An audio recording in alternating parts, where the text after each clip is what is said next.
There's actually 3 ways to do question number 14. Question number 14 says, which expression is equivalent to negative 4x squared to the third? So I'm going to do the expanded version first, which most of you actually prefer. So if I have negative 4x squared to the third, let's see what that would look like in expanded form.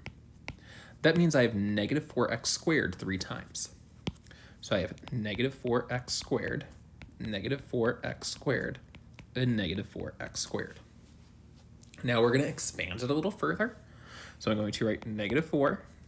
How many x's do I have? I have 2, so I have x. And the thing is, I have negative 4 and then xx again. So I have negative 4. Where's my green?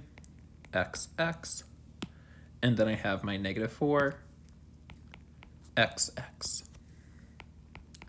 Now what we can do is we can simply just do negative 4 times negative 4 times negative 4. So negative 4 times negative 4 times negative 4. I'm going to hit enter. And that gives me negative 64. So I'm going to write my negative 64, and now I have to ask myself, how many x's do I have? So I'm going to count 1, 2, 3, 4, 5, 6. So I have negative 64 x to the 6th, and that's my final answer. So that's one way of doing it. So choice 3. The other way is to just use my exponent rules. So I'm going to copy this because Mr. O'Sullivan is extremely lazy. And now we're going to do way 2. So when we do way 2, this is where we use our exponent rules. So if you have your exponent rules memorized, I would actually encourage you to do them. So what we're going to do is we are simply going to distribute or use our power to power rule. So basically, since I'm raising this expression to the third power, I'm going to carry this 3 to each term. So I'm going to do negative 4 to the third,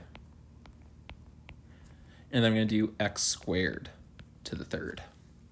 So when I do negative 4 to the third, I'm just going to type that into my calculator. Make sure that negative 4 is wrapped in parentheses, and you get negative 64.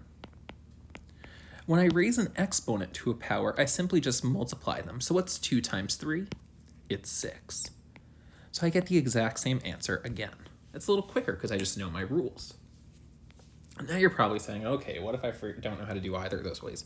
Well, when in doubt, use your calculator. So I'm going to go to y equals, and I'm going to type in this choice right here. Well, not this choice, this part of the question right here in y1. So I'm going to do negative 4 x squared, and I'm going to raise it to the third.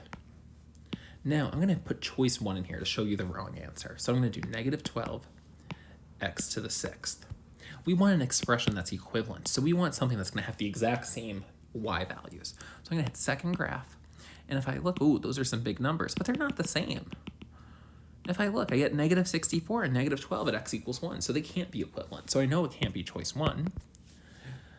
And I know it's choice 3 because I did the math. So let's just type in choice 3 to see what happens. I'm going to type in negative 64 x to the 6th. I hit second graph. And look, my tables of values is the exact same. So it has to be choice 3.